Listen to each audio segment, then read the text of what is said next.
आपको नींद आ रही है, खुद को उठाओ, पढ़ो। आपको मन नहीं कर रहा है, आप खुद को बैठाओ, पढ़ो। आपको दोस्त यार मिला बुला रहे हैं, उनको मना करो, बैठो, पढ़ो। मन बार बार आपका भागेगा, मन को पकड़ के रास्ते पे बार बार लेके आओ। मन फिर भागेगा, मन को फिर पकड़ के रास्ते पे लेके आओ।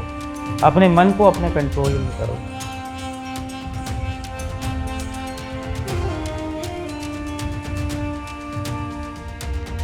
अगर आप अपने आप को टाइम रहते नहीं कंट्रोल कर पाए, फिर टाइम आपको कंट्रोल करेगा। बहुत कम लोग होते हैं जिनके पास समय और समझदारी दोनों टाइम पे आ जाती है, वरना अमूमन इन दोनों में उल्टा रिलेशन होता है। आप देखिएगा, अभी आपके पास बहुत टाइम है, समझदारी उतनी नहीं होगी। एक टाइम आएगा, समझदारी बहुत आ जाएगी, टाइम ही नहीं बचा रहेगा। प्रॉब्लम आती रहेगी, इसमें कोई दो राय नहीं, प्रॉब्लम कभी कम नहीं होगा। इतना ध्यान रखिएगा, इससे ज्यादा प्रॉब्लम आगे आएगा। और जब तक जिंदा हैं तब तक निंदा होगी। इंसान अच्छा था, ये सुनने के लिए मरना पड़ेगा। वो काम ही क्या जिसमें भूख याद आए।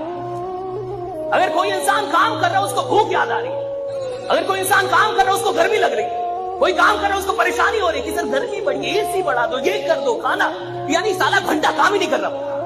काम करने का मतलब है जब आप काम कर रहे हैं साला दुनिया में कुछ भी याद नहीं आ रहा, सिर्फ काम याद आ रहा है।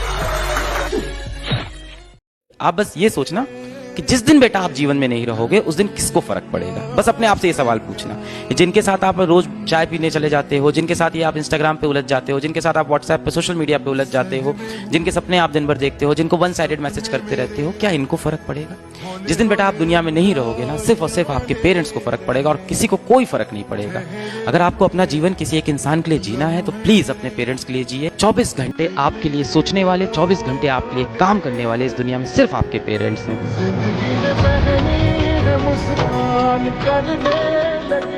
बस अब आपका बोर्ड एग्जाम बेटा पास में है और आप ये चीज याद रखना कि जब आप आज शाम को जाके अभी फ्री फायर खेलोगे, मौज मस्ती करोगे, अभी रात में गेम खेलोगे, चैट करोगे, उस टाइम बोर्ड देने वाले सारे बच्चे पढ़ रहे होंगे। जब आप यहाँ मस्ती कर रहे होगे तो रात में बैठ के एक बच्चा लाइट जला के बैठ के पढ़ाई कर रहा होगा, बैठ के मैथ सॉल्व कर रहा होगा, बैठ के एसएसटी याद कर रहा होगा। याद करना टफ होता है, वो कर रहा होगा क्योंकि उसे अपने माँ बाप का सर गर्व से ऊंचा करना। आपको ऊंचा करना है कि नहीं बेटा, बताओ, करना है कि नहीं?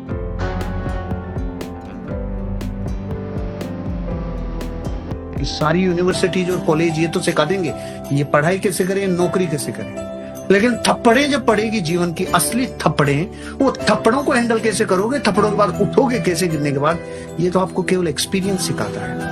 Stop please, stop this endless scrolling. क्या कर रहे हो यार? पिछले 1 घंटे से फोन चलाए जा रहे हो, चलाए जा रहे हो, चलाए जा रहे हो, और ये भी नहीं पता क्यों कर रहे हो ऐसा, राइट? भूल गए 5 मिनट पहले खुद को एक प्रॉमिस किया था कि सिर्फ एक छोटी सी वीडियो देख लेता हूँ, सिर्फ एक रील देख लेता हूँ, एक शॉर्ट देख लेता हूँ, पक्का उसके बाद पढ़ाई करने बैठ जाऊंगा। क्या हुआ इस प्रॉमिस का? कुछ नहीं ना। हाँ, मैं ये मान सकती हूँ जब हम बहुत ही लंबे टाइम तक बैठ के पढ़ाई कर रहे होते हैं या हम कोई भी ऐसा काम कर रहे होते हैं तो हमें एक मोमेंट चाहिए जब हम रिलैक्स करना चाहते हैं। बट हमारा रिलैक्सेशन इतना इतना इतना ज्यादा हो गया है कि काम हम कम कर रहे हैं और रिलैक्स ज्यादा कर रहे हैं। तुम्हारा स्क्रीन टाइम क्या है? प्लीज बताओ मुझे एक बारी कमेंट्स में। आपने बेटा साल भर क्या किया मुझे नहीं मतलब इस चीज से, मुझे पूछना ही नहीं, मुझे घुसना ही नहीं उस चीज में। मैं बैठ के तुमको उस पर डांटने वाला नहीं हूं यहाँ कि तूने अपनी जिंदगी खराब कर ली, तू लाइफ के लिए सीरियस नहीं है, ये वो, मुझे ये सब नहीं करना है। मुझे खुशी है कि आज आप सीरियस हो गए, उस वीडियो को आप क्लिक किए हो। बेटा मुझे ना बच्चों को गुनहगार बनाने में मजा नहीं आता है। मुझे लगता है बच्चे को हर बार मौका देना चाहिए। मैं इसी चीज पे बिलीव करता हूँ कि हर बच्चा दिल से ना बहुत अच्छा है, बहुत सुंदर है। हो सकता हो ऐसी सिचुएशन हो, ऐसे सर्कमस्टांसेस हो, ऐसे हालात हो, ऐसे माहौल हो, थोड़ा सा बहक सकता है, पर आज सीरियस हुआ है ना तो मेरे जैसे टीचर की जिम्मेदारी बनती है कि अगर वो सीरियस है तो उसका हाथ पकड़ के उसे बोर्ड में 90% की तरफ मैं लेके जाऊंगा, मैं लेके जाऊंगा।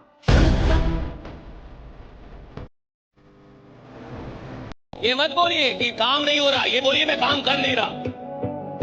ये मत बोलिए काम कैसा चल रहा है, ये पूछिए आप कैसे चल रहे हैं। काम की कोई औकात है? अगर इंसान चले तो काम की औकात ही नहीं है कि काम ना चले, राइट? इंसान चलना चाहिए। मैं चलूं और काम नहीं चलेगा साहब? काम की इतनी औकात है कि आदमी चले और काम ना चले? अरे काम ना तो चलता है, काम ना तो रुकता है। इंसान या तो चलता है, इंसान या तो रुकता है। इंसान चलेगा, काम चलेगा साहब। जिसने अपने जीवन की समग्र ऊर्जा किसी एक विचार पे पूरे प्राणों से लगा दी, दुनिया की कोई ताकत उसे इंसान को कामयाब होने से रोक नहीं सकती। आपकी संगत बहुत बड़ा रोल प्ले करती है आपकी जिंदगी को खुशनुमा बनाने के लिए। तो मैं 2 दिन पहले रामलीला देखने गया रात में, तो वहां एक दृश्य हो रहा था। दृश्य क्या कि भगवान राम को वनवास हो रहा है ना। मैं थोड़ा स्पिरिचुअल आदमी, थोड़ा उस एंगल से समझाऊंगा, आपको समझ में आएगा। तो भगवान राम को वनवास हो रहा है तो माँ कैकेयी बोल रही है कि 14 साल के लिए निकल ले भाई। अब कहानी यह है कि जो माँ भगवान राम को अपने बायोलॉजिकल बेटे भरत से ज्यादा मोहब्बत कर रही थी आज तक, अचानक 4 घंटे में वो कुबड़ी मंथरा उसके कान में कुछ फुसफुसाई, तो जो राम उनको प्राणों से प्यारा था अचानक दुश्मन लगने लगा। उसको लगा मेरी दुनिया का सबसे बड़ा अगर कोई कांटा है ना तो यही, मेरे मार्ग का सबसे बड़ा कंटक यही, इसको निकालो यहाँ। एसोसिएशन का कितना बड़ा रोल है, मैं वहां पर बैठ के सोच रहा था। एसोसिएशन की वजह से भगवान की मां भी करप्ट हो सकती है, तो मैं और आप कौन से खेत की मूली। लोगों को लगता है कि मैं खराब एसोसिएशन में बैठूंगा तो खराब नहीं होऊंगा। अरे वो माँ जो भगवान को गोद में खिलाती होंगी, हाथ से खाना खिलाती होंगी, जब एक खराब एसोसिएशन ने उसको 4-6 घंटे में करप्ट कर दिया। और मैं आपको बताऊं, जब आप ऐसी एसोसिएशन के साथ बैठते हैं ना, उस वक्त उससे बढ़िया एसोसिएशन लगती भी कोई नहीं। उस वक्त कैकेयी को लग रहा था कि मंथरा से बढ़िया वेल विशर मेरा इस पूरी अयोध्या में कोई है ही नहीं। वाह मंथरा वाह, तेरे मुंह में घी शक्कर। उस वक्त उसको लग रहा था वो खराब एसोसिएशन उसकी लाइफ की सबसे इंपॉर्टेंट एसोसिएशन। लेकिन कुछ दिन बीतने के बाद आज तक, जब तक कैकेयी मरी नहीं ना, वही मंथरा को सबसे ज्यादा गालियां देती रही कि तूने बर्बाद कर दिया। एक दिन आपका आंख खुलता है और आपको मालूम चलता है कि एसोसिएशन बर्बाद कर। ज्यादातर हम गलती क्या कर देते हैं कि जब अच्छे लोग मिलते हैं तो उन पर विश्वास नहीं करते, क्योंकि कुछ बुरे लोगों ने हमारा विश्वास गड़बड़ कर दिया था। अब अच्छा अभी आप उस पर भी शक कर रहे हैं। तो कुछ बुरे लोगों के चलते आपको अच्छे लोगों पे विश्वास करना नहीं छोड़ना चाहिए। यह जिंदगी की सबसे बड़ी गलती होती है कि कुछ बुरे लोग मिल गए थे जिन्होंने आपका विश्वास बिगाड़ दिया। अब अच्छे लोग भी मिल गए, आप पहचान नहीं पा रहे। यही दुर्भाग्य है। और याद रखिएगा, इस दुनिया में अच्छे और बुरे लोग हमेशा रहेंगे, अंत तक रहेंगे। जब तक ये दुनिया रहेगी तब तक अच्छे और बुरे लोग रहेंगे। और आपको अच्छे लोग भी मिलेंगे और बुरे लोग भी मिलेंगे, लेकिन बुरे लोगों को इतना अधिकार मत दीजिए कि वो अच्छे लोगों का विश्वास भी आपसे छीन ले। इतना अधिकार मत दीजिए राइडा कि वो अच्छे लोग का विश्वास आपसे छीन ले। रास्ते में कठिनाई नहीं आ रही है तो आप साधारण व्यक्ति हैं। अगर आपकी जिंदगी में तकलीफ आ रही है, कठिनाई आ रही है, आप समझिए कि आप उस पत्थर से बनाए गए हैं जो भविष्य में मूर्त बनती है, क्योंकि सारे पत्थर को तराश के मूर्त नहीं बनाया जाता। तो जितने लड़के हैं या लड़कियां हैं, अगर लाइफ में मुसीबत आ रही है ना, तो अपने आप को एक बार अकेले में जाके ना खत्म कि हम उन पत्थर में से जो भविष्य में मूर्त जरूर बनेगी। लेकिन भाग जाते हो यार, मैदाने छोड़ के भाग जाओ तो होगा क्या है?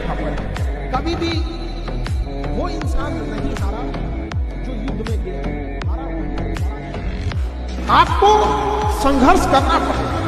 और आजकल की यंग जनरेशन में ना ये चीज की कमी होती है, थोड़े से में टूटने लग रहे हैं। ऐसा नहीं हो सकता है। आप कभी किसी चीज से घबराइएगा नहीं। गुच्छे की आखिरी चाबी भी ताला खोल देती। थोड़ा इंतजार किया करना पड़ेगा। रास्ते कठिन है, संभल कर चलना मेरे दोस्त। रास्ते कठिन है, संभल कर चलना मेरे दोस्त। मंजिल अभी दूर है, बस चलते रहना मेरे दोस्त। मुसाफिर शौक से नहीं बनते, भूख बनाती है। मुसाफिर शौक से नहीं बनते, भूख बनाती है। जिंदगी है ना जनाब, हर कदम पर आजमाती है।